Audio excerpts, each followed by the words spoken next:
Welcome to second masterclass. Today we're going to be covering Othello. We're going to kind of be diving into, the context, characters, themes, some key scenes as well.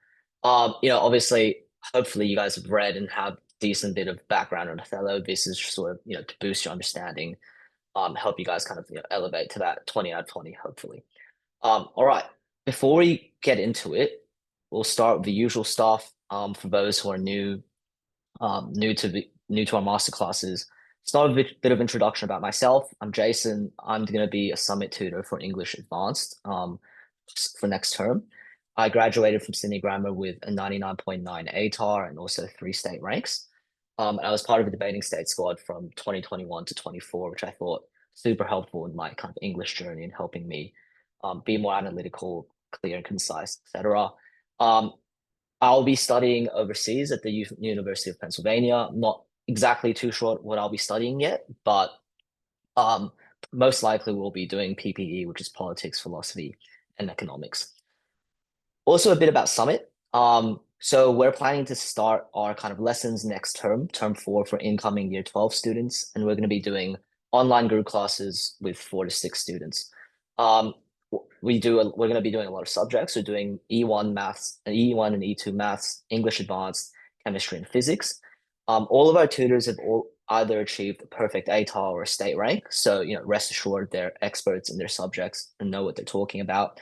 And along with these lessons, students will gain access to a variety of other resources and support. So that looks like unlimited free essay marking, access to state ranking notes and exemplar responses, curated practice questions, mock exams, etc. Recorded lectures and seminars similar to this one, which will be uploaded to the portal, which hopefully you'll find really useful. I forgot to do a content slide, but today we'll start with context, which I think is super important. Then we'll move into kind of the key characters and analyzing them.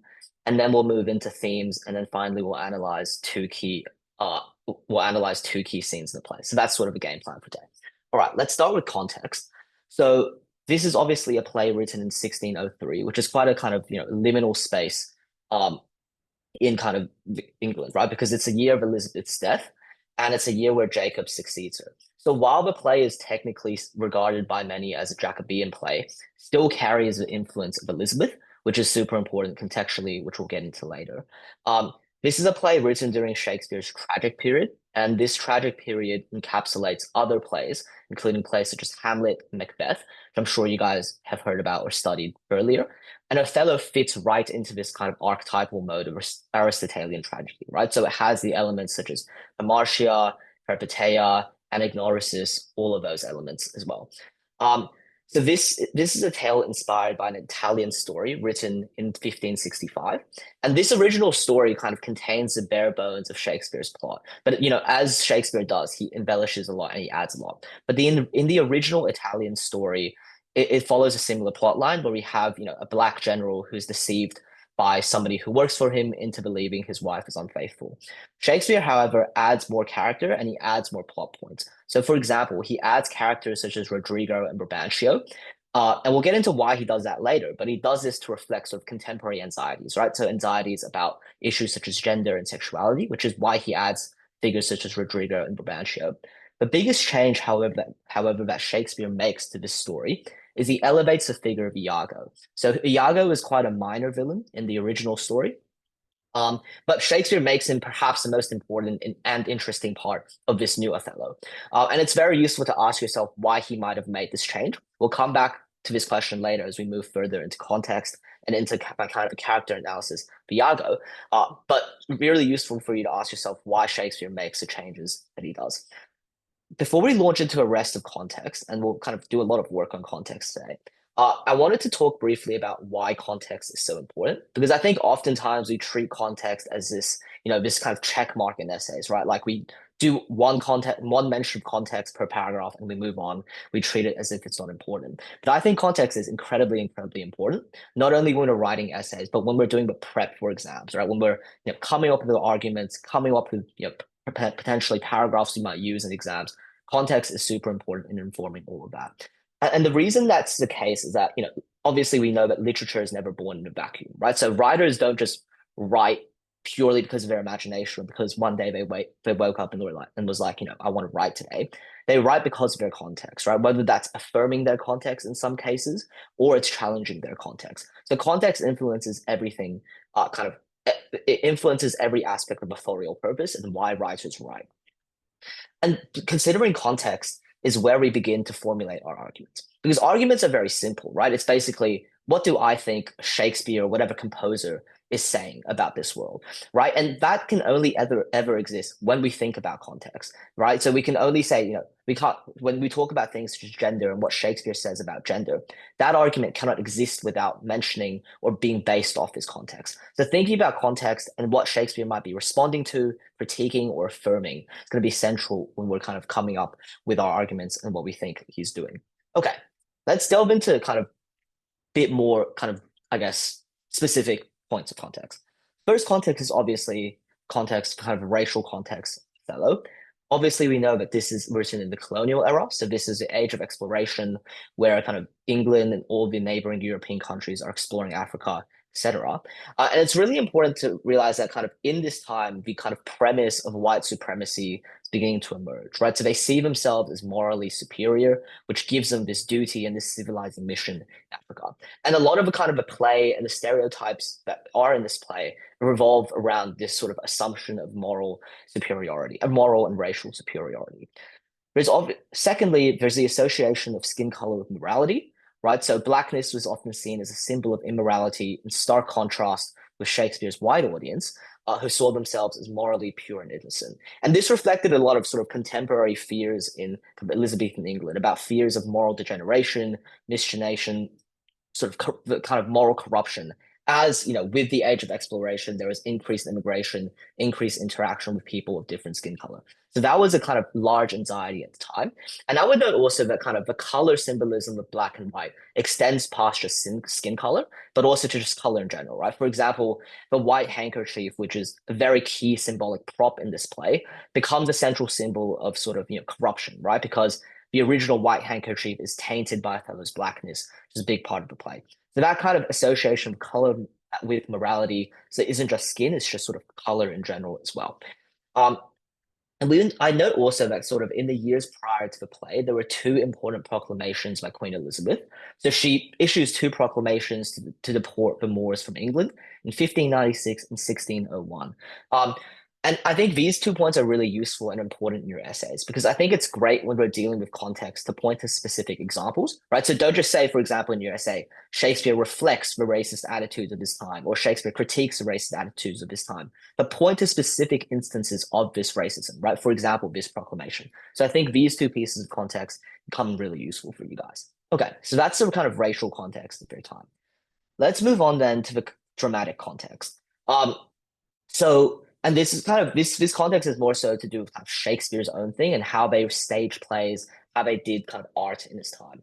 So Moors were often depicted as caricatures on the Elizabethan and Jacobean stage. For example, in one of Shakespeare's most famous plays, in Titus Andronicus, Aaron, who is also a Moor, is seen as this force of pure evil who takes pleasure in causing pain and suffering, right? So it becomes this caricature and this exaggeration of this remorseless evil, which may seem extreme to modern audiences, but was quite typical at the time. If you look at other plays, such as the figure of Caliban, which some of you guys might be studying next year in year 12, that is also a very exaggerated figure and a very caricatured figure, right? So it's very useful for us to ask ourselves whether or not Shakespeare buys into this dramatic context with his depiction of Othello, right? Because Othello is obviously very different from this caricature, from kind of previous caricatures we see of Black people on stage, right? In that he's high rank, he's honorable, but at the same time, Shakespeare definitely does reflect his dramatic context a little by the ending, right? Where he descends into violence and brutality and he kills his wife. And the reason why I think sort of talking about dramatic context is really useful is I think, that's a part that a lot of students miss, right? They talk about the social, political, religious, gender context, but they don't talk about the actual context of plays themselves and how people did plays, which is a super important part of Shakespeare, right? Because that was what, he's all about. Okay, so we might come back to this later and I'll ask you guys if you think he buys into this sort of dramatic context. Okay, then we have religious context.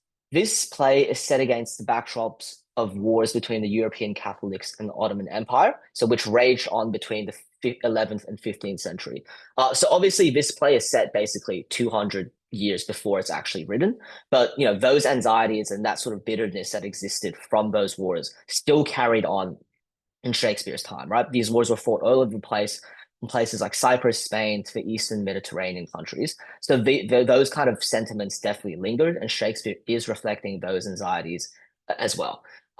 You know, and also, obviously those wars created a fear of the other, right? So Othello's Muslim background is another cause of a Venetian distrust towards him. So it's not only the fact that he's black, but also kind of his religion that kind of plays into Shakespeare's depiction of him and otherizing of him. Obviously, at this time as well, as I'm sure you guys all know, the religious context was based on the great chain of being and the natural order. Essentially the idea that if the people that try and rebel and gain power and try to gain power that shouldn't be theirs are essentially punished, right? And we see that in this play. Iago is punished ultimately for his scheming and the fact that he tries to be, this puppet master who controls everybody when he's not, that high up in the great chain of being and doesn't have that right. Amelia is punished for stepping outside her role as a woman and, sort of acting against her husband, speaking the truth and speaking out. Once again, she's punished for stepping out the great chain of being in natural order. Othello is very much punished as a black man in a white world. So Shakespeare is very much affirming and reflecting these hierarchies in this play as well, kind of reflecting that religious context, that chain of being. Okay, that's religion. Next, we'll move on to the humanist context. Because I'd say in Othello, he's really so kind of there's two big ideas in this moment, right? So, and we're kind of at the liminal space of these two ideas. So the first is the old sort of ideas about theological determinism, and the new idea that's emerging is this idea called Renaissance humanism. Theological determinism is essentially the idea that your fate and that people's fate in general is determined by God, right? So this idea that sort of the actions of us, the actions of normal people didn't really matter because whatever we chose at the end of the day, our fate was already determined, right? So think back to plays I'm sure you guys have studied before, plays such as Romeo and Juliet, the idea that they're star-crossed lovers, that no matter what they did, no matter how hard they tried, they were doomed to fail from the beginning. So that's the kind of idea of theological determinism, that God has all the power and that normal individuals don't have power and agency over their lives. So that's the sort of prevailing belief at this time. And I think that's still sort of the general belief in Shakespeare's time, noting sort of, how that also, works together with the religious and hierarchical context in order to kind of, keep monarchy in power. So theological determinism is a big idea at this time. But there's this kind of new idea that's emerging, right? This idea called Renaissance humanism. And it's basically the opposite idea. It's the idea that individuals actually have control over their fates and that they can take it into their own hands. And it says to people that, your choices matter. What you choose to do matters. Like, don't just stick by and let the same power structures that exist continue existing. If you try and fight back against them, you can actually fight. You can actually make your life better. So those are the two kind of competing ideas. And I think in Othello, he's really navigating this sort of line between theological determinism and Renaissance humanism. And there's no sort of right answer in what Shakespeare is trying to encourage or discourage, right? I think that's all up to you. And hopefully, by the end of this lecture, you might have a clearer idea about those two things. On Renaissance humanism as well, I think a really important thing to talk about is The Prince, which is published by Machiavelli. And this comes out about kind of 50 years before Shakespeare, right? So The Prince is published 50 years before, and essentially details what a ruler must do to control his people. And obviously the monarchy saw it as really important and really sort of impactful, which is why they banned it from the UK. So they didn't want normal people reading about this and becoming Renaissance humanists, right? But The Prince signaled a seismic shift in how people thought about themselves. So while they previously relied on divine kingship, God-given rights, rulers are now realizing that they can do things themselves to gain power, right? So rulers said, forget God, we have control now. So The Prince also, speaks to rulers about how they should rule. And importantly, when it comes to Shakespeare, much like he always does, he sort of, I think, sits on the fence in the middle between the kind of traditional conservative view and the new emerging progressive idea. So he sits on the fence of theological determinism and Renaissance humanism, right? So, for example, through the figure of Othello, who's a victim of theological determinism, i.e., because he's black, he's ultimately not given the chance to succeed. Othello kind of breaks free from determinism for a bit, though, right? Because he's this great general. He's a Renaissance humanist for a bit, but then Shakespeare ultimately brings him back down. So we'll get into this later, but perhaps that's a critique of theological determinism. The fact that factors such as race and religion are seen as predetermining factors in how someone turns out. On the converse, though, we can argue the opposite, right? We can argue that Shakespeare critiques humanism, and Shakespeare humanism is reflected and critiqued through a character of Iago, right? Who's the ultimate humanist. He determines and controls his own fate, but he doesn't just settle there. He tries to control others. He's this puppet master. And maybe his potential demise is Shakespeare's warning against humanism going kind of too far. Obviously no right answer to this, but useful to think about, does Shakespeare agree with theological determinism, side with a monarchy who, gave him a lot of patronage, a lot of money, or does he side with Renaissance humanism? Or, does he sit somewhere in the middle, critique going too far to either side? That's the kind of context of humanism, Renaissance humanism, that's emerging. Let's then quickly discuss gender. Obviously, this is a deeply, deeply patriarchal context, right? So women were subordinate. They were, forced into specific marriage and familial roles. For example, when they were married, everything they owned became their husband's possession. Fathers chose husband from their daughters. The prevailing narrative was one of duty, right? The idea that women owed a duty to their husband. But it's important to remember that kind of this gendered context, and I think a lot of students forget, is that this gendered context is not monolithically patriarchal, right? This is interestingly a time of a female monarch in a very patriarchal time, right? So, this would also no doubt influence Shakespeare's depiction. Does anybody have any idea of how they think kind of Queen Elizabeth might have influenced Shakespeare's kind of argument of gender in this play? Feel free to type in chat or put your hand up if you want to. How does Shakespeare reflect the fact that he is female monarch in this play? Well, I think the kind of influence of Elizabeth is quite clear, right? It's clear through figures such as Desdemona, who initially asserts her autonomy, figures such as Amelia, who asserts her agency till the very end, right? And he very much does give the women of this place some agency. I think can be attributed to the fact that there's a female monarch, and that's something we'll delve into later on in this play as well. But that's the sort of contextual influence, I'd say, of women and gender on this play. Okay, we'll move into the second part now of this lecture, which is the character analysis. And I think we can use this kind of as really useful as the basis of some of our arguments, right? So the traits and characteristics of these characters, looking at their narrative arc and what happens to them, all of these can help us to interrogate kind of Shakespeare's purpose and therefore make an argument about what we think he's trying to argue in this play. Let's start with the kind of figure of Othello, who's obviously the central titular character. He's this tragic hero, and as you guys know, that because he's a tragic hero, he reflects the traits of Aristotelian tragedy. So he starts at the peak of his powers and see it crumble. So he has the traits of Hamartia, Peripeteia, and Anagnorisis, which he goes through, right? He's respected for his military prowess, but socially marginalized due to his race and foreign origin, which interestingly puts Othello in a very paradoxical position, right? Where he's an insider by merit, but he's an outsider by identity. How do you guys think that how do you guys think this kind of paradoxical position he's in affects Othello's identity and his self-perception? Yeah, great, right? I think, that makes Othello deeply, deeply insecure about his identity and place.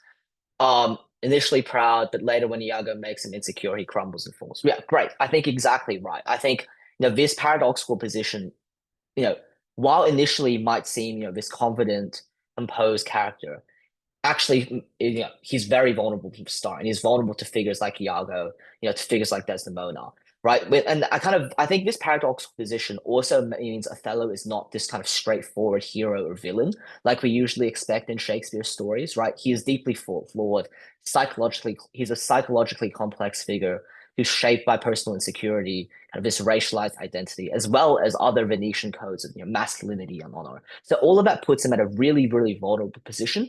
And this play kind of delves into what happens when we put an individual in this position under all this stress, under these social narratives, etc. So let's discuss kind of one of the kind of most important parts of this play, in my opinion, which is Othello's fractured identity. And the key question I want you guys to start thinking about, and we'll come back to kind of at the end of this slide, is how does Othello see himself? Because how Othello sees himself informs the entire tragedy of this play. So let's start from the very beginning. So throughout the play, he's defined by his otherness, despite his status, despite his attempts at assimilation. This is what we discussed before, right? The idea that he's at this paradoxical position where he's an insider and respected, but at the same time outcast and otherized. So he's described, and there's sort of contrasting descriptions of him, right? There is this sort of really derogatory from Black Ram, lascivious Moor. There's also the kind of more backhanded compliments, right? The valiant Moor, his Moorship. What do we think the significance of those two kind of terms are? What do they reveal about how he's seen? Valiant Moor and his Moorship. Yeah, great. I think both of you guys are on the right track here, right? So he's valued for his military efforts and triumphs, not as much as a person. So the idea that his status in society is kind of this conditional status, right? They don't respect him for who he is, but merely because he offers them something. And yes, I think you're very right. So it's the idea that regardless of his achievements or rank, he's perceived through the lens of race, right? So it's evidence of racism, but it's also evidence that kind of even when he's trying to overcome these racial narratives, he's still ultimately defined by race, right? Even things that are complementary are tied to race. This is a society that sees him through the lens of race rather than through the lens of a merit or equality. And his high status doesn't shield him from racism, suspicion, and the idea that he's otherized and exotic. So he's alienated and otherized throughout the play, even by the people who should accept him the most. And I think, that's really impactful in Othello because you'll notice that sort of the way he sees himself and his self-worth and his identity is derived externally rather than internally. So he has this quote where he literally says, I fetch my life and being from men in royal siege, right? Which literally means the way I see myself, the way I perceive and value of myself is, given and determined by the people around. So he doesn't have this sense of internal worth and internal security. It's all based on how others see him. And you'll notice that, as the way that others see him deteriorates throughout the play, so does his sort of self-confidence and self-worth, right? And you see this internalization of the racial narrative as the play progresses. So, and we'll get into this final kind of quote when we go into the scene analysis. But in Act 5, Scene 2, he says, compares himself like the base Indian who threw a pearl away richer than all his tribe, right? So he's by the end of the play, he's completely internalized this racial narrative. And the idea that he's worse, the idea that he doesn't deserve everything that he says. And I think, I think obviously, critic quotes are really important. I think this is a great critic quote by Annie Alumba, where she says, Othello is both a victim of racism and its perpetrator, both an agent and a product of racial ideology. And I think what she means by that is, obviously Othello is a victim of these racial narratives. But at the same time, he allows these racial narratives to persist and to become more powerful because he buys into it themselves, right? He does not resist these racial narratives and say, no, I'm actually worth more than, what you guys say I am. You shouldn't view me through the lens of race. He buys into those narratives and at the same time becomes a perpetrator of those narratives rather than just a victim. And I think the end point of all of this is to realize that kind of Othello's really torn, right? Because he's got society bestowing him kind of these great gifts and these honors, but then at the same time telling him that because of his race, he's undeserving and he's alien. And the manifestation of that is an incredibly fractured identity. I think at the end of the day, he doesn't know who he is or what he is, right? If he belongs or he doesn't belong. So where does he look for this sense of identity? He looks for it in others. He allows himself to be defined by the external. And what does the external tell him? Yes, the external narrative of honor exists, but it's overwhelmingly about race. His external world is telling him that he's inferior, that he doesn't deserve what he has. So once again, going back to kind of that paradoxical position. So kind of at the close of this slide, what do you guys think? How does Othello see himself? A quick sentence, how would you guys summarize that? Okay, great. So Othello attempts to mask his insecurity regarding his race through achievements and positive external perception. Exactly, right? So the idea that everything he sort of does is to try and, I think in a sense, stop himself from seeing himself as, this black outsider and justify to himself that he's worth it. Which is why he places so much emphasis on this honor and masculinity, why he goes to such extremes, right? Because I think it's really important to remember that for Othello to have gotten where he was, right? This black man to become this great Venetian general, he would have had to be like perfect, right? Because any slip up, any mistake, would have cost him everything because everybody is basically just preying on his downfall, right? And I think that kind of extends kind of what going back to what you said, kind of masking insecurity through achievement and positive external perception, kind of because he needed kind of to achieve so much in order to get to where he was. I think he also extends that mentality to people around him. So, for example, he holds Desdemona to the highest of standards. Even the fact that the idea of her is bad means the entire thing goes. So I think that's actually a nice segue into the other characters we'll talk about later as well. But yeah, I think you're definitely very much true. Makes a lot of sense. Okay. Let's continue quickly on Othello. And kind of Othello's relationship with language. Because I think a consideration of Othello's use of language is very indicative of his crumbling identity. Because previous slide we established, tragic arc of a tragic hero starts very high, right? Identity eventually crumbles. I think when we're backing this up in an essay, tracking his use of language throughout the play would be really good evidence in doing this. Okay, so let's start with kind of how he describes himself in Act 1, Scene 3. So he says, rude am I in speech and little blessed with a soft phrase of peace. Very, very clear, to those who have read the play and are very familiar with the play, he is being ironic here, and this is an example of dramatic irony, right? He's clearly being sarcastic with what he's saying, doesn't believe this. Okay, let's move then into Act 3. So he says, happily, for I am black and have not the soft parts of conversation. You realize sort of, this kind of language is still relatively lyrical and poetic, right? But you can see the internal tension and self-doubt beginning to creep in. There's no sense of rhythm in this passage as it kind of transitions into prose. So this is the kind of beginning of the breakdown of his speech and kind of his self-doubt because of his kind of race, etc. Okay, then we move on to Act 4, Scene 1. Lie with her, lie with her. We say lie on her when they belie her. Lie with her, zoons, that's fulsome. You'll notice that this is incredibly crude speech and high modality, right? So he's completely lost the sense of verse. It's highly, highly repetitive. He repeats the word lie, I don't know how many times, right? Which means it's clearly not as sophisticated as it was before. And the language here reflects, his very disordered mind on the verge of collapse, symbolic of this kind of total mental and linguistic breakdown that he's going through. So that's kind of where the language is really deteriorating.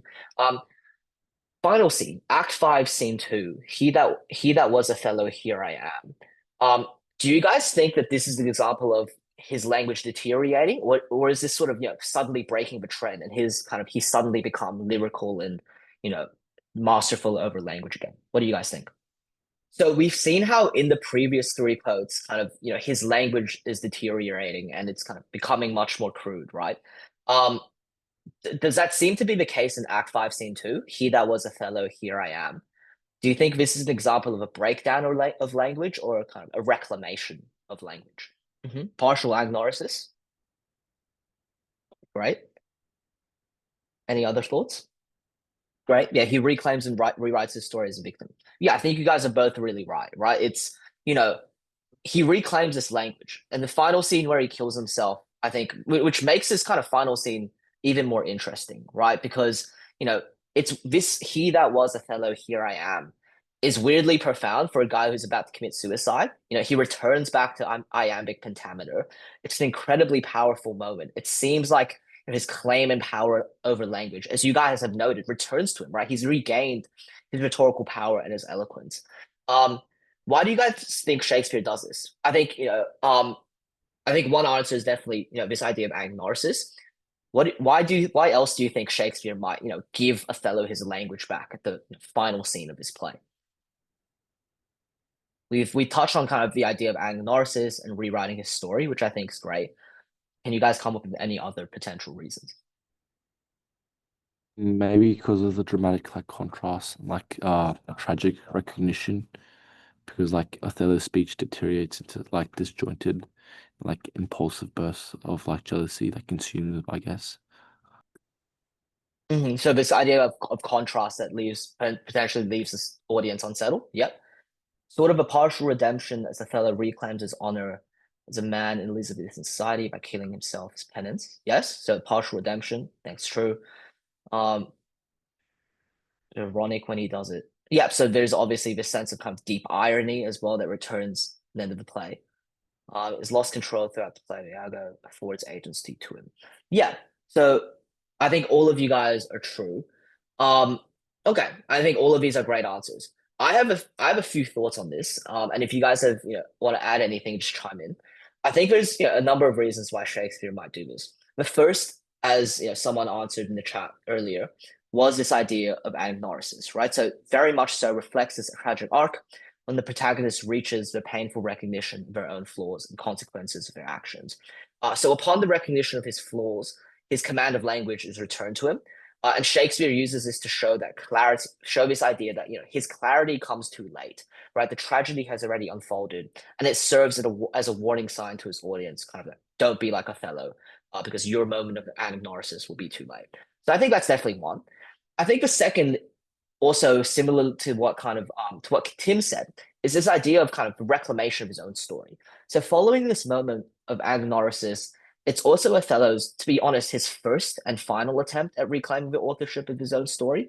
We discussed earlier how he bases his entire identity based on what other people see of him, right? And you may or may not agree with that, but I think that's the kind of general gist of it, that he sees his identity. He's given his identity by other people. This is the first time in the play where he tells his own story and he defines his own identity. And it's also ironically the last time he does it, right? We've just discussed how his use of language is closely connected to his identity. When he's assured in his identity, his language is good, i.e., at the start of the play, when he's assured in his identity as this military general and a man in a happy marriage. By the end of a play, when there's nobody left to please and nothing left to prove, that's when he also ironically can assert his own identity as well, right? So that's why, for example, he gets this return of his eloquence.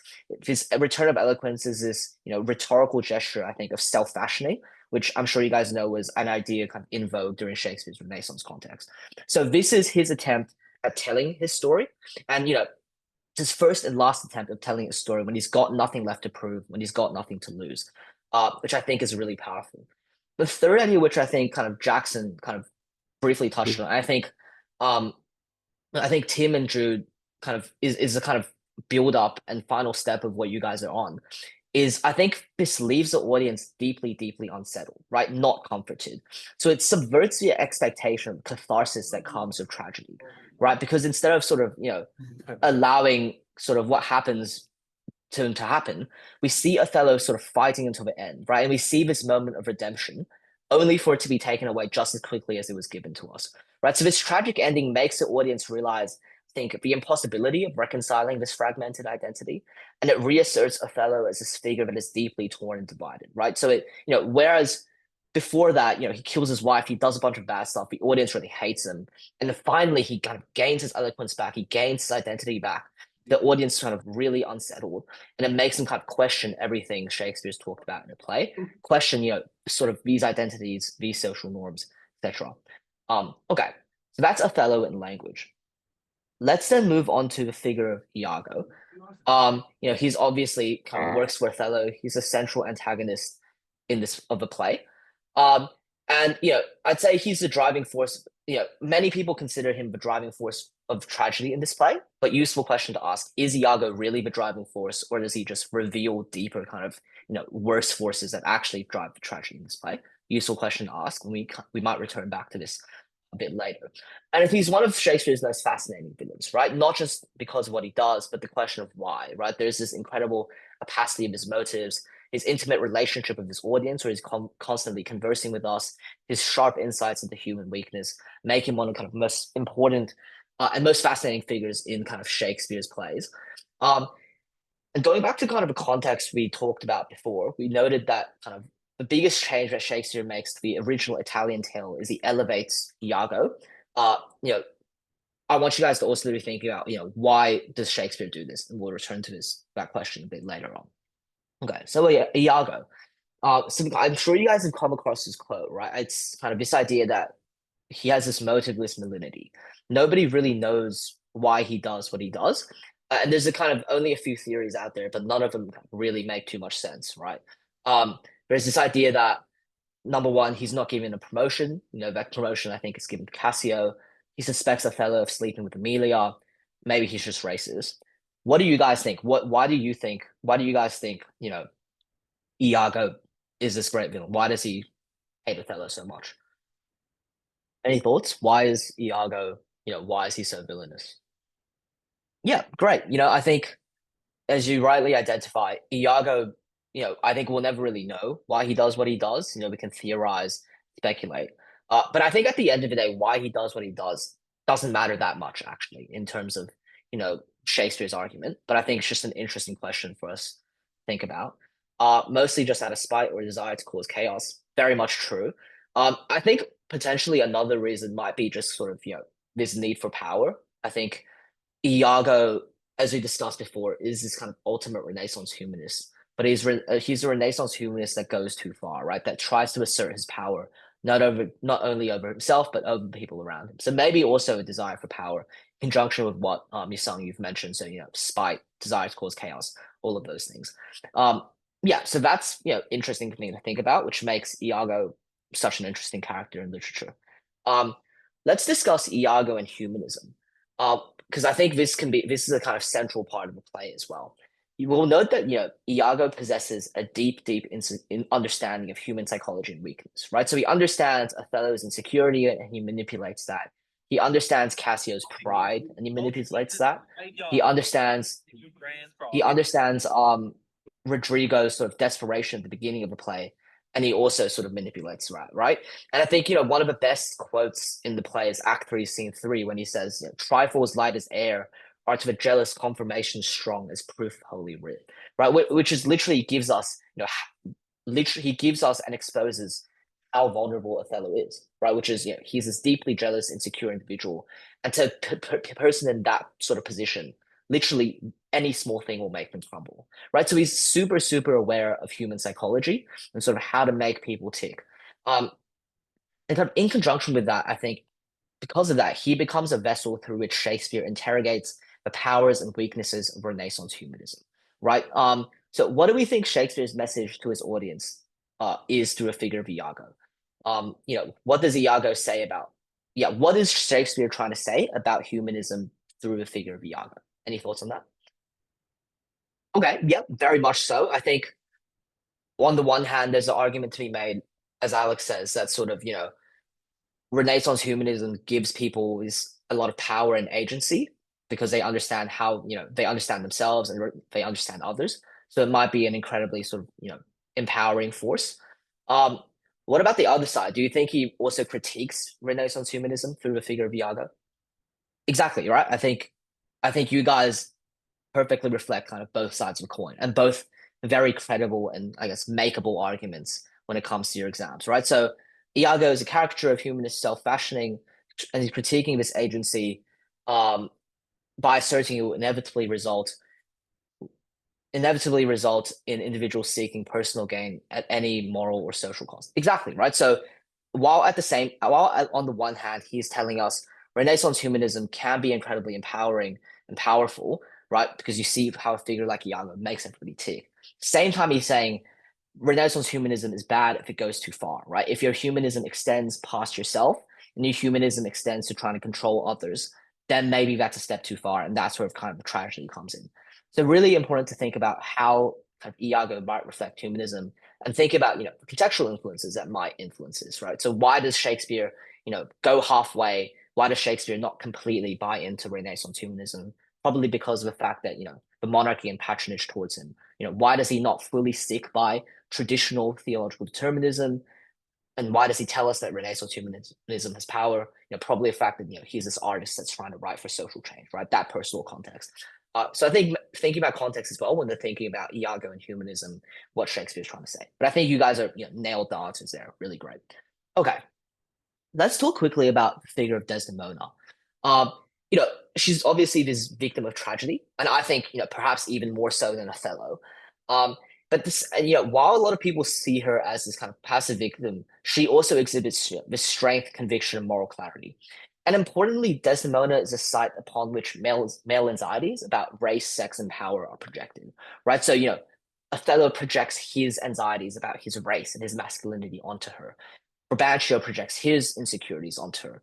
So it's kind of she's this site through which we can see how other characters operate and how they think about themselves as well, which makes her really useful.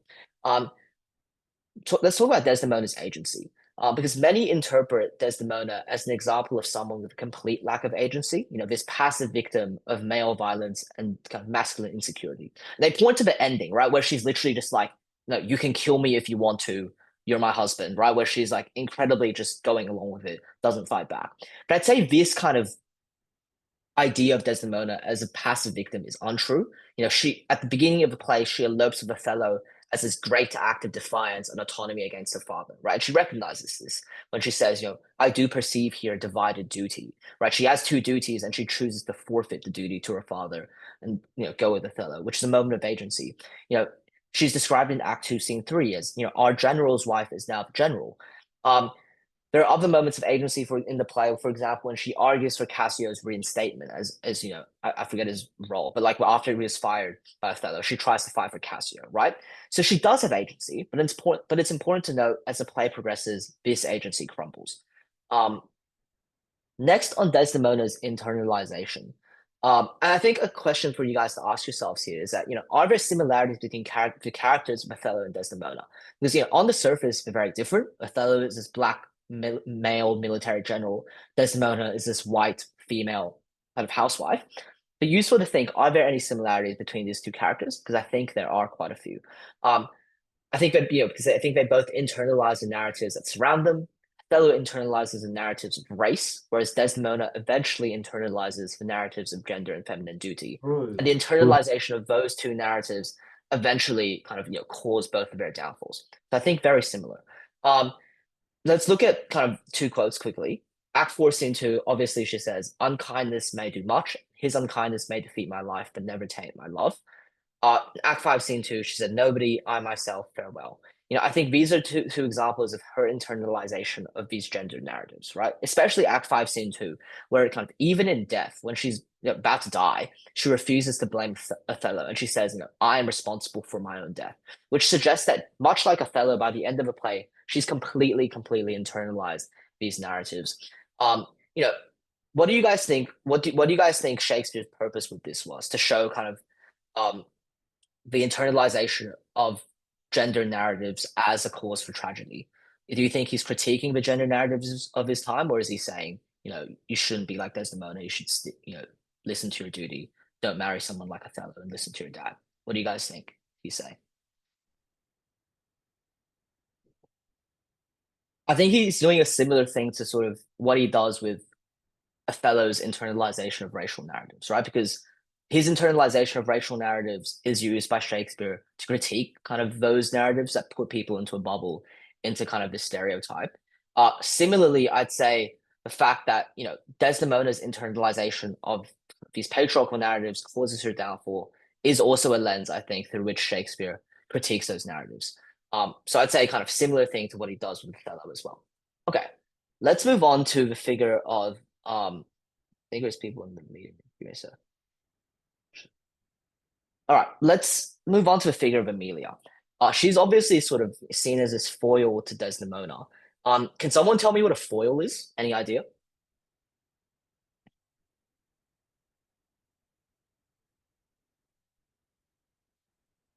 Yeah, great. Opposite character, right? So, let me admit these two people.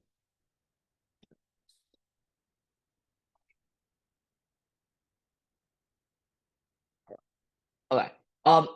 So a foil is an opposite character, exactly. So she contrasts Desdemona's kind of innocence and idealism with this sort of worldly kind of worldly pragmatism, right? So unlike Desdemona, who's kind of really buys into the idea of true love and really kind of buys into that entire concept, Amelia is much more of a realist. She doesn't see love as true. She sees a pragmatic element of love in that side of love.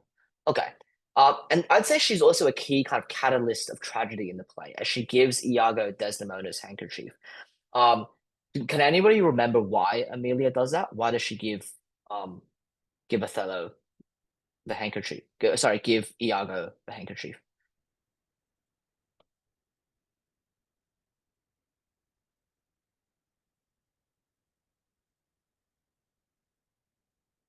Yeah, exactly. Iago keeps begging for it, right? And it's also, and it's an example of sort of her trying to fulfill her duties as his wife. And I think, noticing that as the reason why she's giving the handkerchief, fact that kind of those patriarchal expectations of her is also a way that Shakespeare critiques sort of the gendered narratives of his time. Okay, so on Amelia, I think Amelia has sort of really good insights about the world, right? She offers really poignant insights into gender relations. So in Act 3, Scene 4, she says, "They are all but stomachs, and we are all but food. They eat us hungrily, and when they are full, they belch us." Very clear insight into kind of marriage and gender relationships. She views marriage with this sort of cynical realism as opposed to Desdemona, who sees it with this idealism. Obviously, because Amelia is shaped by her own abusive role, kind of abusive relationship with Iago. And she understands kind of the role of women in her contemporary context, right? They're objects to the whims of men in their time. But importantly, also, she exposes the tragedy of the play and is courageously defiant until the end, unlike someone like Desdemona, right? So in Act 5, Scene 2, she says, "You told a lie, an odious damn lie. She loved thee, cruel Moor," right? She denounces and critiques Iago publicly. She refuses to remain silent. And importantly, she died because of his truth telling. She dies for it, right? Iago silences her literally by killing her, just as he's been silencing her metaphorically throughout the play. Her arc is one of resistance and brutal suppression. I think Amelia is a vessel through which Shakespeare also makes kind of really poignant sort of arguments about gender, right? The idea that we the only reason we ever find out about kind of whatever the tragedy of his play, the only reason Iago is ultimately foiled and kind of stopped and exposed is because of Amelia. It's because she steps out of these kind of gender norms, steps out of her duty towards her husband, and critiques and denounces him and exposes him. Right? Without Amelia, we would never know the tragedy of the play. Iago would have gotten away with it. So I think that's also a lens to which Shakespeare is like, maybe these gender norms are too kind of oppressive. Maybe we should have more quality and more kind of understanding between genders as well. So Amelia is really, really important kind of in pushing that narrative. Okay. So we've covered the kind of key characters of this play, and I hope you guys now have kind of more insight into them and kind of let those characters inform your arguments. We're going to cover two themes now. And I think, the reason we're only doing two is I think there's a lot of overlap between themes and characters as well. So don't want to repeat too much. First theme, obviously, is the theme of race. The question you want to ask yourself is, what is Shakespeare's argument about race, right?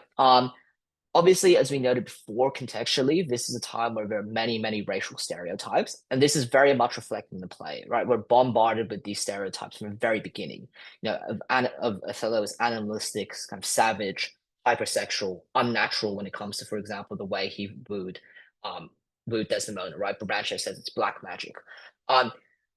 Question is, are these stereotypes the cause of tragedy in the play?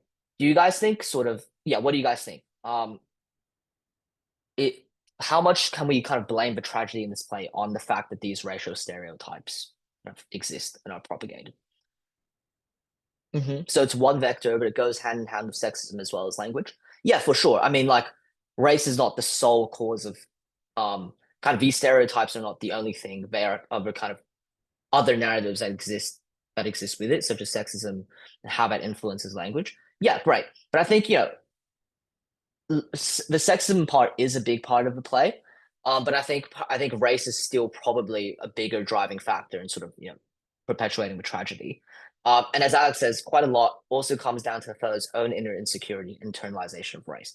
Exactly, right? So going back to the idea of Othello as both this victim and perpetrator, all of that stems from these stereotypes, right? Like without these racial stereotypes, without people listening and adhering to them so much, perhaps he wouldn't have kind of become a victim or become this perpetrator.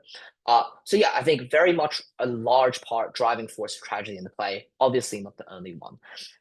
It's also really important to remember that sort of the play's depiction of kind of racism is not monolithic. Like not everybody is racist in this play. There's a bunch of contrasting perspectives, right? So we have a figure such as Desdemona who loves Othello unconditionally, who sees past his race.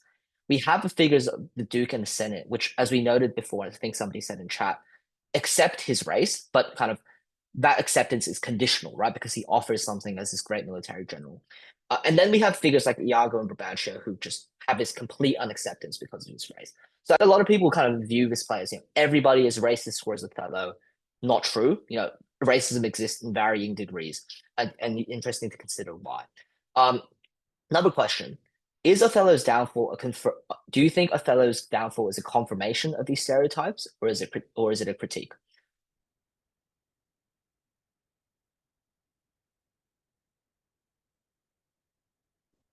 Well, what do I mean by confirmation? I think there's two sort of readings on race in this play. One of them's much more popular than the other, right? The first is a sort of racist one, which is what happens to Othello is confirmation of these stereotypes. So we have stereotypes of being animalistic, savage, etc. What Othello does at the end of the play by killing Desdemona and killing himself can be interpreted as a sort of confirmation of what they say is true. Does that make sense? I think it's sort of neither.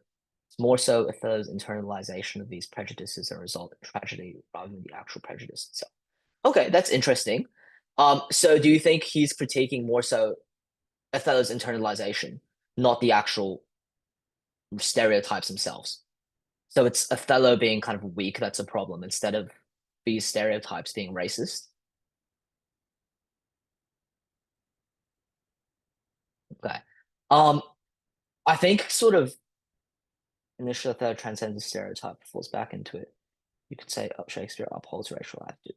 Yeah, I think as I flagged earlier, there's two arguments you can make, right? So the first is the idea that as you say, Othello transcends these stereotypes, but eventually falls back into it, which you can say is an argument, sort of because of his race, he is bound to become savage. He's bound to have this tragic ending. That's the sort of that's the argument that you make when you say Shakespeare upholds these racial attitudes. Uh, they itself bad, but when nothing is done, they're internalized and they can't be more damaging. Very true. I think the opposite argument, and the one I think is probably safer for you guys to argue, right? I think it's is the idea that Shakespeare is critiquing these stereotypes, right? Um, and obviously he critiques these stereotypes through the lens of Othello and through the figure of Othello. But he critiques these stereotypes because, as pointed out in the chat, the idea that when stereotypes and narratives are so strong, they become internalized and they don't just stay static, right? These stereotypes perpetuate and become worse over time, which is what you see with a figure like Othello, right? As he increasingly internalizes it, sort of his language deteriorates, everything sort of breaks down. And perhaps you can argue that maybe it's Othello's fault for internalizing it, but at the same time, I think he's not the only victim of this internalization, right? Like everybody in society internalizes this narrative. Brabantio internalizes it. Iago does. Cassio, the Duke, all of them internalize these racial narratives. It just happens to be that Othello is, the black person that internalizes it. So I think it's less so a critique of, weakness in personal identity, but more so a critique of kind of the racial and the racial kind of narratives that exist and how they affect somebody, as we talked about in kind of Othello's very paradoxical position. So yeah, obviously we can argue both, but I'd say you probably want to argue, the idea that Shakespeare critiques racial stereotypes. So I think very big reason tragedy unfolds. Okay, let's move on to the theme of gender. As flagged before, gender is probably the second big narrative that causes tragedy in this play. And in Othello, there's sort of no middle ground for women, right? They're either worshipped or they're murdered. He constructs this world where femininity is both idealized in the form of Desdemona, but violently suppressed in the form of Emilia and Desdemona as play goes on. So as much as as noted before, this play revolves around the idea of race. Say gender is equally important, and it's an examination of sort of Renaissance anxieties about female autonomy, sexuality, and duty. Right. So you look at, for example, Brabantio's quote where he says she's abused, stolen from me, corrupted. It reveals the core anxiety of Shakespeare's time, which is women beginning to make independent choices. You'll notice his language frames Desdemona as property stolen from his rightful owner, right? And obviously, this is also a time where women's worth was measured by chastity and obedience, but women were stepping out of it, right? And Shakespeare sort of reacting to it.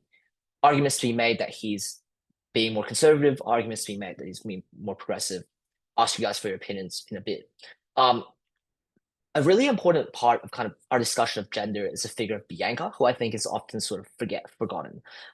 She's, as you guys know, Cassio's lover, but she's kind of introduced kind of really meanly, right? But she's immediately labeled as this whore and a strumpet, even though there's actually no evidence that she's actually a prostitute. And what her treatment reflects, and I'm sure you guys have covered in class, is this sort of dichotomy called the Madonna whore dichotomy, right? Which is this cultural construct that divides women into pure pure people that you can actually marry, people like Desdemona or people like Bianca, who are kind of more sexually independent and therefore seen as more morally corrupt. And what we see through a figure of Bianca is sort of the hypocrisy of a lot of these gender narratives. You look at a figure such as Cassio, right? He enjoys Bianca's company in private, but he dismisses her in public. So I think he has a quote where she's like, "I do attend here on the general and think it no addition nor my wish to have him see me woman." So he fears being seen with Bianca outside because it might damage his reputation. But he indulges in her sexuality privately, right? Which shows kind of the hypocrisy of these gender narratives. Because on the one hand, they want one thing but expect another thing. Which is I think something that Shakespeare also critiques as well. So that's the kind of more feminine side of gender, and we'll come back to whether or not we think what argument Shakespeare is making there. There's also the kind of masculine side of gender, which I think is often forgotten when we discuss Othello, right? And obviously, this is a time where masculinity and a man's worth is derived from basically two things. Right? Number one, his military prowess, and secondly, kind of his ownership and control of the household, right? So can he run his house properly? This idea of military masculinity is very much embodied by Othello. His identity rests entirely on his battlefield reputation, right? The big wars that he's won. Yet importantly, this sort of hyper masculinity becomes unstable when it's removed from war, right? When he's put in this sort of domestic Venetian setting, Othello struggles to perform this second duty of masculinity, which is kind of the ownership of a household. And kind of his love to Desdemona and this kind of second part of masculinity threatens his initial first part of masculinity, which is his warrior identity. So thinking about that kind of masculine identity as well and those expectations is really useful. Okay, so going back to the initial question, what do you guys think Shakespeare's argument is about gender? Yeah, what is he trying to argue for? Yeah, great, exactly, right? So he's critiquing sort of blind conformity to gender expectations. I think not only is he critiquing kind of the patriarchal expectations around women, through the fates of Desdemona and Melia. He's also critiquing the other side, right, which is patriarchal expectations about themselves and how that creates cycles of sort of toxic masculinity through figures like Othello, who are unable to exist outside of the battlefield, who cannot exist in a domestic setting, and how kind of Elizabethan masculinity is destructive in that sense as well. So great. I think that's the argument I'd go with as well. Okay. Let's move on to some key scenes. We'll only do one. Sorry, we'll only do two key scenes. Act 1, Scene 3, and Act 5, Scene 2. Let's start with Act 1, Scene 3. We'll literally just go, I'll read it out line by line, and then we'll go back and look at some of the quotes and stuff. So Brabantio, my daughter, oh my daughter, dead? Ay to me, she's abused, stolen from me, and corrupted by spells and medicines brought of mountebanks. For nature so prosperously to err, being not deficient, blind, or lame of sense, stands witchcraft could not. Whoever he be that in this foul proceeding, hath thus beguiled your daughter of herself, and you of her, the bloody book of law. You shall yourself read in the bitter letter after your own sense. Yea, though our proper son stood in your action. Humbly I thank your grace. Here is the man, this Moor, whom now it seems your special mandate from state affairs hath hither borne. We're very sorry for it.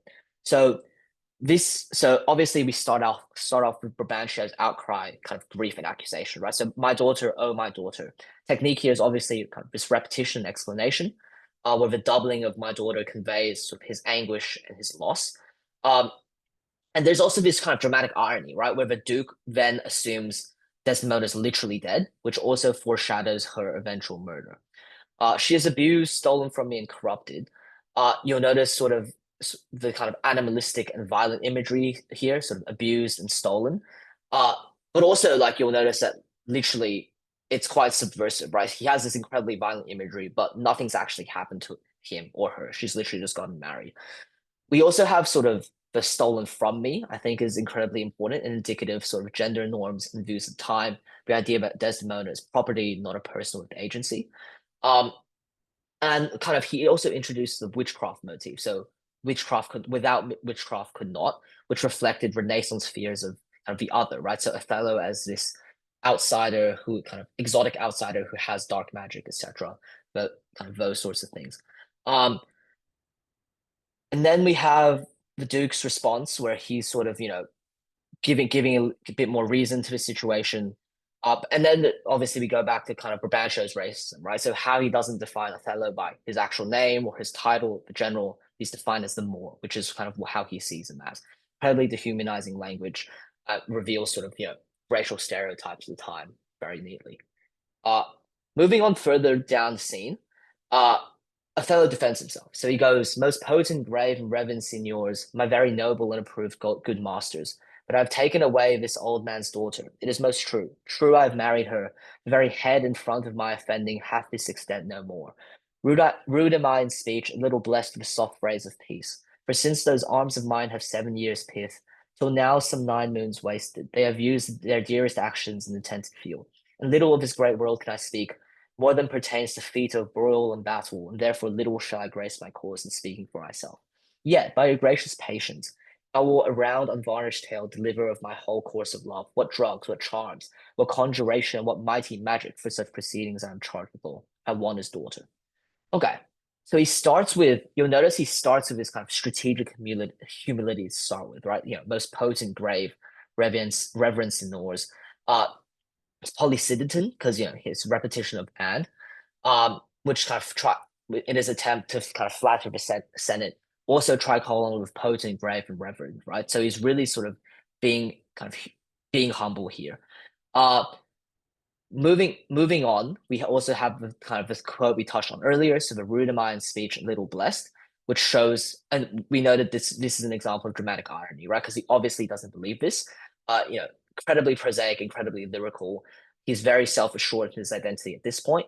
He's kind of being performative with it, right? Like he's being performatively humble, being performative, kind of saying, I'm rude in speech, even though he clearly knows he doesn't.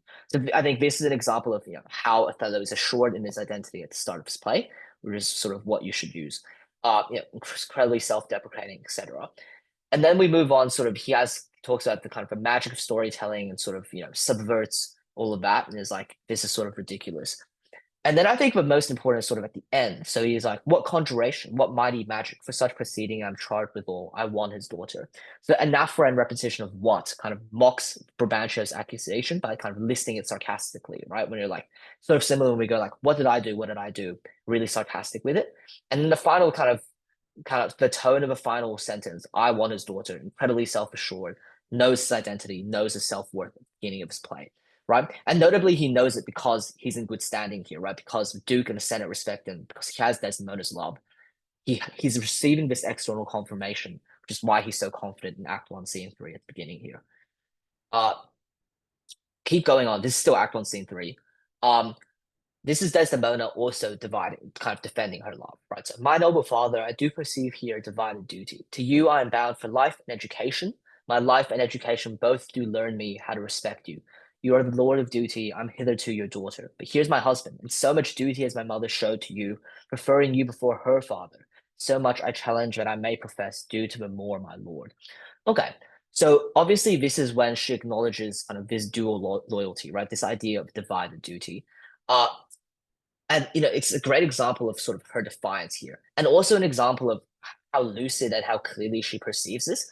This is not the Desdemona we have at the end of the play, right? This is Desdemona that's sort of rational, calculated, logical, even though she's kind of juggling the love of her father versus love of Othello.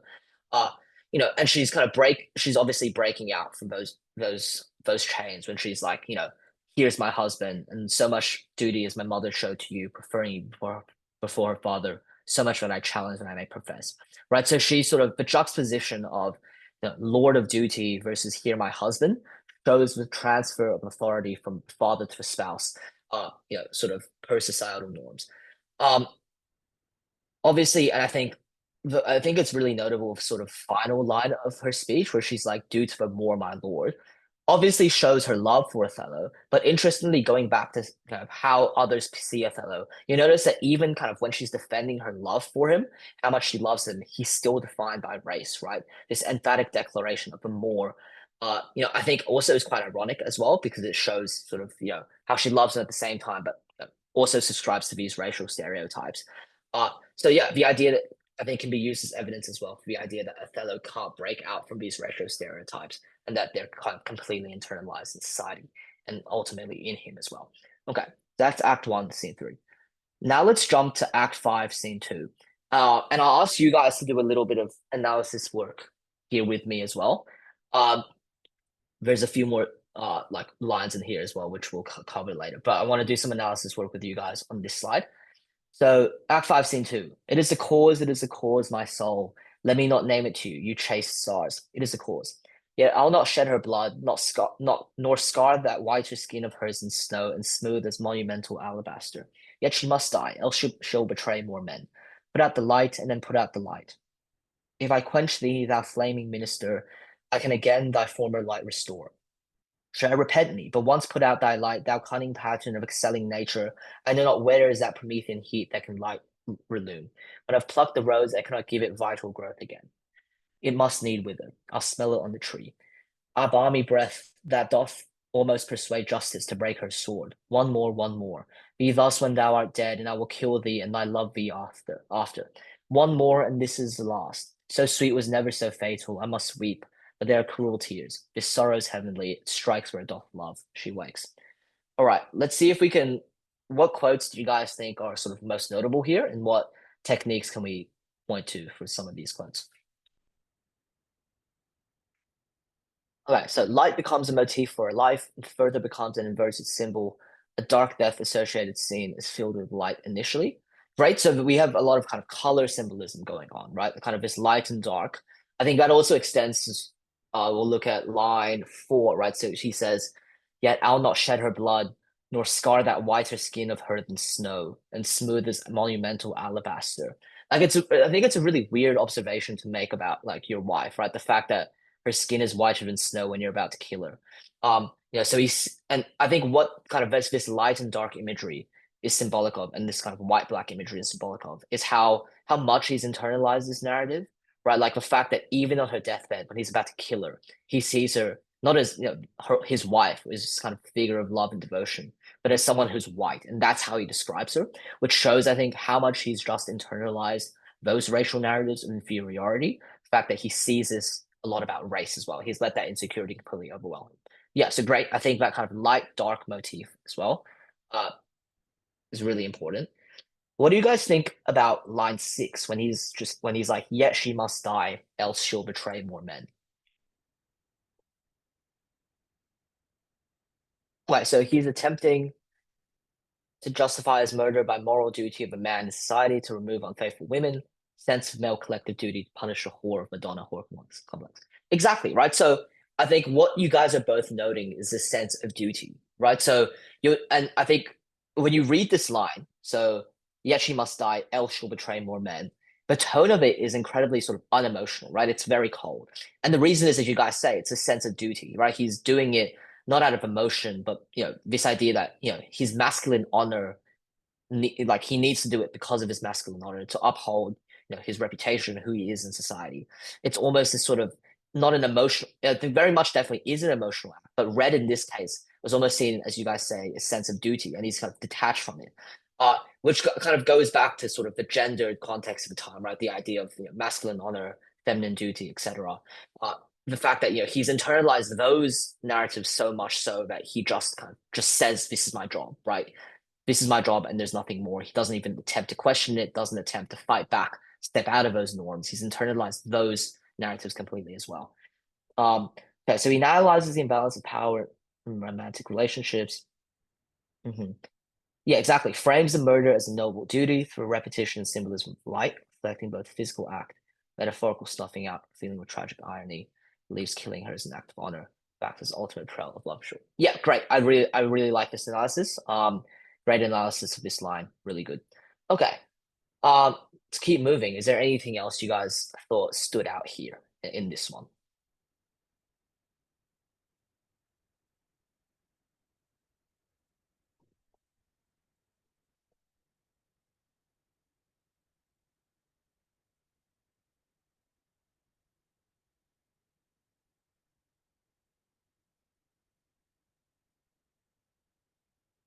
I think in terms of like quotes that you'd find and analyze, probably not so much. But I think what's notable finally is sort of the way he chooses to deal with conflict, right? Like normally if a person thinks his wife's cheating on him, probably like communicate it and try and figure out other ways, right? But you'll notice that Othello's first and kind of only reaction is conflict. And I think that goes back to, as we discussed earlier, this idea of a kind of militaristic, hyper masculine identity that can only kind of problem solve through violence. I think this is also a way through which Shakespeare kind of critiques that, where he's like, violence is not the only answer. This sort of masculinity is deeply unhealthy, deeply unbeneficial. Okay, move here. So let's go through this scene, this part as well. This is also in Act 5, Scene 2. So Amelia, she said so. I must needs report the truth. She's like a liar, gone to burning hell. 'Twas I that killed her. Oh, more the angel she, and you the blacker devil. She turned to folly, and she was a whore. Thou dost belie her, and thou art a devil. She was false as water. Thou art rash as fire, to say that she was false, oh, she was heavenly true. Cassio did top her, ask thy husband else. Oh, our damned beneath all depth in hell, but that I did proceed upon just grounds to this extremity. Thy husband knew it all. My husband, thy husband. Okay. So this is obviously after murdering Desdemona, right? So Othello's confronted by Amelia, who sort of exposed, she exposes Iago's lies later on, but this is sort of when she's fighting back. She's fighting for Desdemona, who's her mistress, right? And it's Amelia's sort of righteous fury contrasted with Othello's kind of crumbling insecurity, crumbling psyche, uh, crumbling identity as well. So obviously we have a simile where she's like a liar gone to burning hell, projects his own guilt onto Desdemona. We have obviously the sort of biblical imagery of hell as well, which is, how badly he condemns her for what she's done. And that's sort of swiftly juxtaposed by Amelia, right? Where she also invokes similar biblical imagery of, or more the angel she and you the blacker devil. So obviously a lot of juxtaposition there. Obviously, and also kind of return also to the light and black imagery, which we discussed earlier. You have a blacker devil, and going back to once again, Othello's race is weaponized against him. He becomes defined his race. And we have Othello who once again, the tone of this is incredibly cold and sort of unemotional, right? She turned to folly and she was a whore. He literally says it so incredibly sort of straightforwardly, which once again goes back to his idea of duty. Thou art the devil, once again, that sort of biblical imagery. And they're basically, and then after that, they keep sort of simile and metaphor, kind of throwing similes and metaphors around, kind of disparage each other. But I think this example, I think I picked this extract because I thought really good example of Amelia's agency. She's stepping out, she's fighting for what she believes is right. She's not just acquiescing and just going with whatever the male and whatever Othello and her husband says. She's actually speaking out and fighting for what she believes. I think obviously she meets a tragic ending, but I think Shakespeare, is really placing a lot of sort of weight on Amelia here in this instance.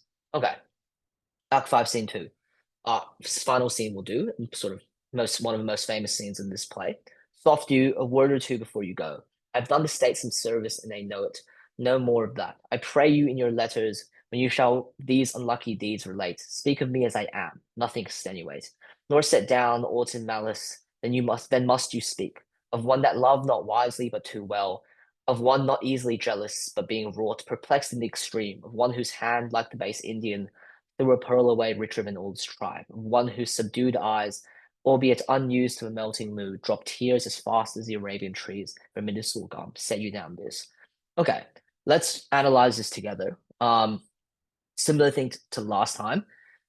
Are there any quotes that you guys thought particularly significant, and kind of how might you analyze those?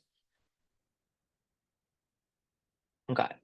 Othello's agnosis end serves as a warning to not be like blah blah. Atavistic diction emphasizes collective savagery and challenges the appearance of the nations as civil. Subverting the gospel of Matthew, Othello claims to not be a merchant, thereby othering himself the Venetians associated with mercantile empire.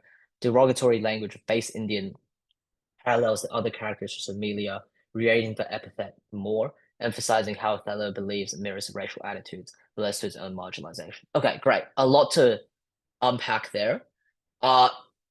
So nice use of diction to show collective savagery works. And I think perhaps you could extend that just by also talking about sort of a base Indian, right? So, yeah, okay, you talk about that later, but I think maybe that can come earlier as well in the analysis of his diction, emphasizing collective savagery. Nice use of Gospel of Matthew So once again, yep. So the idea that he otherizes himself. Yeah, okay. So I really like this analysis, but I think perhaps just sort of work tiny bit of feedback is, maybe extending a bit more into sort of kind of going back to authorial purpose, right? So, Othello claims not to be a merchant, therefore othering himself from Venetians. Why does Shakespeare do this? What does this demonstrate, right? Demonstrates his internalization of racial stereotypes, therefore serves to critique these stereotypes.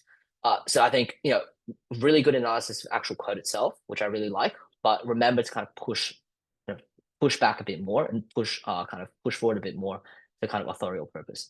Okay, so that's the quote. Obviously, like the base Indian, most famous quote I'd say in the play shows his complete internalization of these racial attitudes and also this moment of anagnorisis.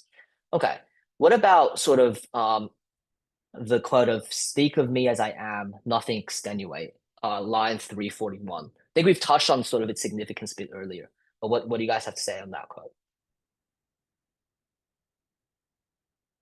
Yeah, great. So in his death, he's choosing his identity and how he wants to be remembered, right? As this honorable man. And going back to what we talked about before, it's his first and only attempt at trying to assert his identity, but it comes way too late, right? And we noted how this leaves the audience incredibly unsettled, where they suddenly feel this kind of sympathy. They feel really bad for him, which means they can't feel the catharsis they usually feel.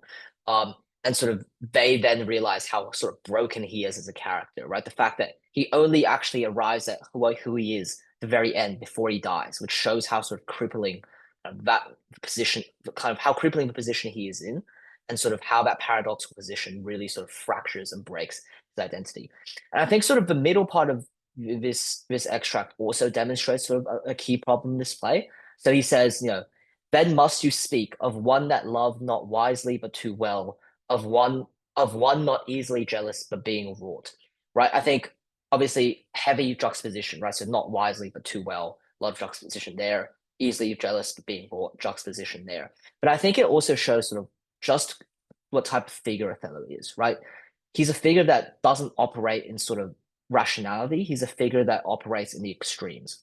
And going back to what we discussed earlier, the idea that as a black man to succeed in Venetian society, he has to be kind of extremely good, right? He has to be the best general, the best husband, etc., for him to be accepted or even partially accepted and for him to have the success he needs.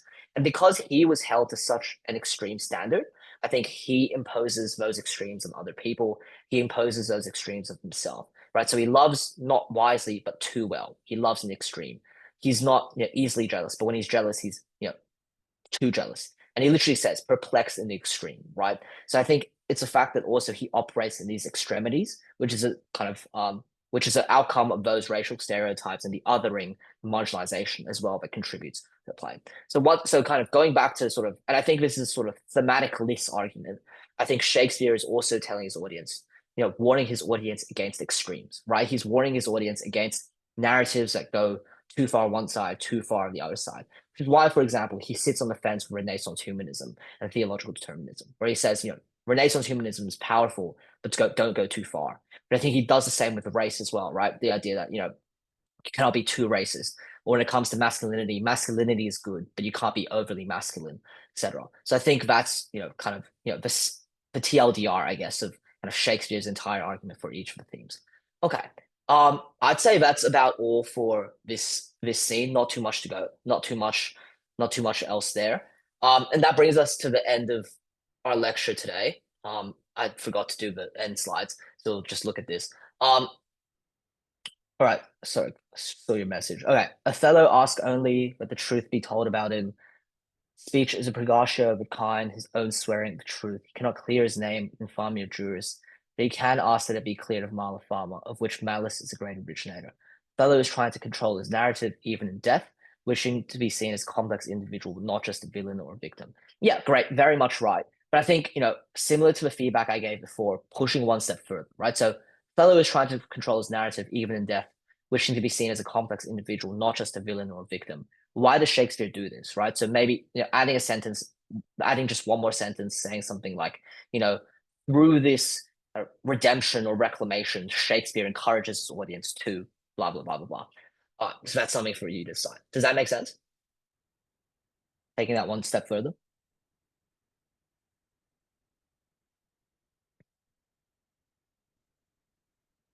Yeah. Okay. Cool. All right. That brings us to the end of our lecture today. If you have, yeah, I'll stay for a few minutes if you guys have any more questions about today's lecture or summit in general. But this was second lecture. I think I have a lecture. I'm not too sure when it is, but in a couple of days it'll be on essay writing. So check out our Instagram if check out our Instagram for when that is, and also uh register if you guys want the link, or it'll be posted on the Instagram story. So yeah, thanks for coming today. Stay for a few minutes if you guys have any further questions. What were the main ideas of Renaissance humanism? Actually, go back to the slide for you, just to make it a bit easier. Um, so the big idea of Renaissance humanism is the idea that sort of humans and individuals have control over their fate. And it goes hand in hand with the idea of theological determinism had before. Let's start with theological determinism. Essentially, the idea that your fate is controlled by God. So, the choices that you make, the actions that you do, none of it really matters. All of it's sort of predetermined and predestined. Individuals don't have agency. I think you guys probably have studied Romeo and Juliet. A good example of it is when they describe it as when they are described as like star-crossed lovers. And no matter what they try to do, they end up failing because God says they'll fail. So that's theological determinism. And it's important to remember that sort of Shakespeare's context isn't Renaissance humanist. It's theological determinism is still the prevailing dominant um, sort of social narrative, I guess. And then out of this kind of new era, Renaissance humanism sort of emerges, and it's the idea that individuals, as we said before, have control over their fates. They can take it into their own hands. So, for example, it's said to people at the bottom of the great chain of being, what God wants for you doesn't matter. Like you don't have to listen to God and stay at the bottom of the great chain of being. You can try and fight for more rights. You can try and fight for more and become better. Um, and I think we also discussed briefly The Prince, which is a book written 50 years before Shakespeare. And it told rulers how to kind of control their people. Um, and that also meant that kind of ideas of Renaissance humanism didn't just apply to, people, normal people, like people at the bottom of the chain of being. It also applied to people at the top. So, for example, the rulers and the kings. And it said to them, God hasn't given you power. You're actually in control. You have to do things as well to maintain power instead of just saying, I have power because God gives it to me. So it gives a lot of kind of added responsibility and power to basically everybody in society at the time to try and take control of their own fate. And in terms of how it relates to the play, it relates to the figure of somebody like Iago, right, who's the ultimate Renaissance humanist who takes his fate into his own hands, but also takes the fate of other people into his hands as well.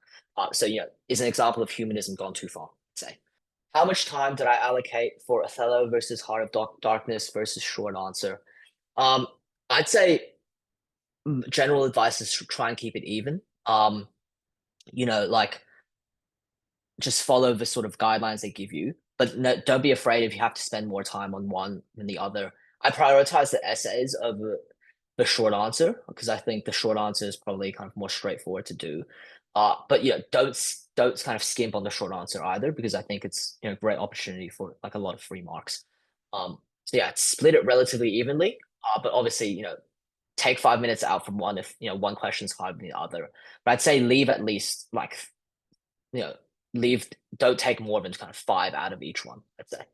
Okay, for Othello, did you memorize essay or adapt or memorize multiple essay scaffolds, paragraphs? I personally, in year 11, I personally didn't memorize essays. I did sort of like scaffolds, paragraphs, quotes. So I found that worked more effectively for year 11 because I think year 11 texts compared to year 12 are kind of more straightforward. There's less actual text, so there's less to memorize. Um, but I'd say, both approaches definitely work. Like I know friends who do really great doing memorizing entire essays and then adapting, or people like me who did scaffolds. But I think a lecture like today should really help you guys with kind of scaffold so you understand kind of many, many different parts of the play, which should be really helpful. So it should help you do both. But yeah, I personally did essay scaffolds and paragraphs as opposed to entire essays. And I kind of just pieced them together depending on what the question was asking. If I have any tips for short answer responses, also how to approach preparation for those. Okay, so the short questions are going to be on narratology. I'd say sort of, I mean, definitely like memorize your different narratology frameworks. I think there's a bunch out there, so remember those. But I think sort of be very precise, right? Like if you're talking about the belly of a whale stuff, be precise and state kind of exactly what you're talking about. And I think also speak to purpose, right? I'm not too sure what exactly the short answers will be. I think they change it year from year. But if you point to a composer implementing a specific kind of narratological form, uh, I think point it to authorial purpose, just like you do in essay. So, why does, this composer do this? Why do they do that? Does that make sense? Because I think other than that, the analysis of it is rather easy, right? I think a lot of people forget to kind of do that final step of talking about purpose as well. So how much of the narratology stuff do you actually need to know? Um, I mean, I don't think you need to know like each of them in kind of super specific amounts, right? Like, but I think having a knowledge of all of them would be useful. And being able to point to, because I think one of them has like 17 different steps. Obviously, don't need to know 17 of those steps, but knowing, at least three or four as a part of those entire narratological sort of structure would be really useful. So yeah, I mean, try and be as comprehensive as possible. Obviously, very easy for me to say because I don't have to revise for the exam like you guys do. Um, but even if you don't know everything, kind of knowing some things in kind of a lot of specificity and knowing those well and being able to discuss those, I think is the most important part. Oh yeah, are there any structural tips for those? The question specific. I'd say questions. Can you give me like an example of one of the questions I may ask from like a past paper so I have a clear idea? Comparative essays, I'd say 4 paragraphs, so that you can do your Heart of Darkness and your Apocalypse Now. You can do sort of one theme and then two. What does Conrad do? What does Coppola do? And then second theme, what does Conrad say? What does Coppola say? So I'd recommend doing 4. Yeah, comparing each text and narratology. Do they have to be like narratological structure, one text and how?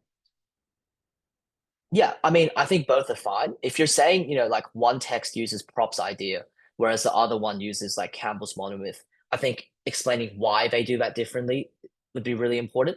But you'd have to do the same thing if you say, one of them uses Campbell's, one of them uses Campbell's differently. You also have to explain why. So when we're doing comparison, really important to explain authorial purpose and why they do that.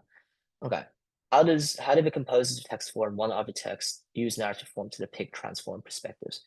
How does Baker convey points of view on success through her use of narrative logical techniques? Yeah, okay.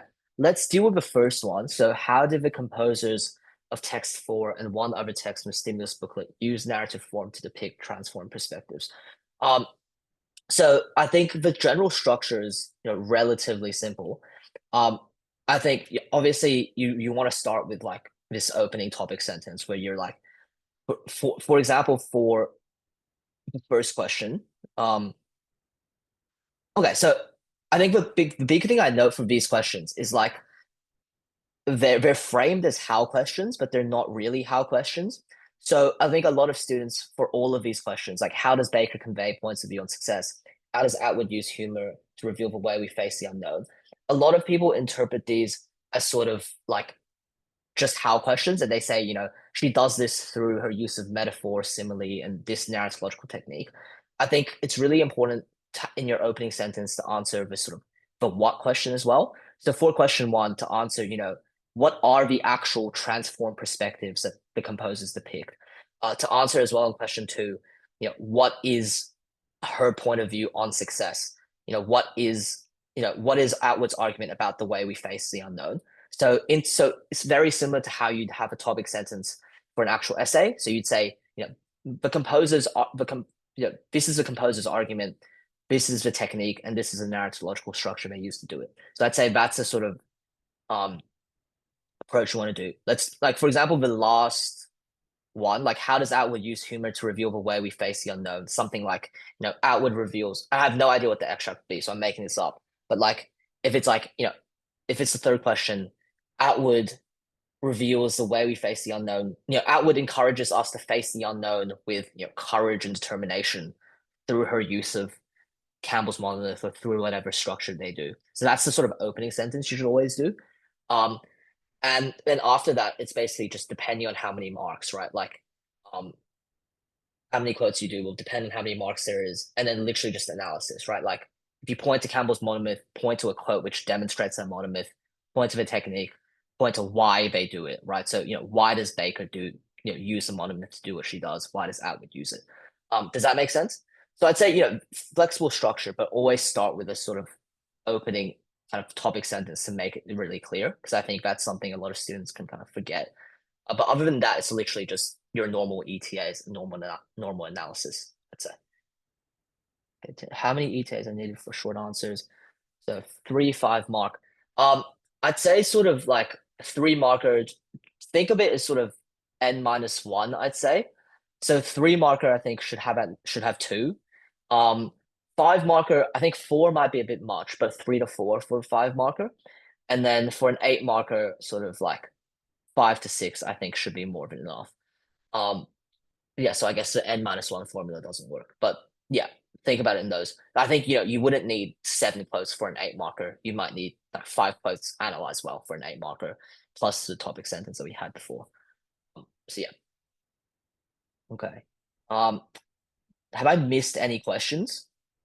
Type in the or chat if you've sent me a question that I haven't gotten to it. Will there be specific answers in the essay writing lecture? Most aid could be on either Othello or Heart of Darkness. Yeah, there will be specific examples in the essay writing lecture. There's a few on Othello from what I remember. There's some year 12 stuff, so stuff on like 1984, which you guys should find helpful for next year, just to set you up a little, and for any year 12s that come to that. All right. Well, in that case, I'll wrap up the lecture. I look forward to seeing you guys in a couple of days for essay writing one. I don't know when it is actually, so check our Instagram to see. So yeah, thanks for coming. End the lecture now.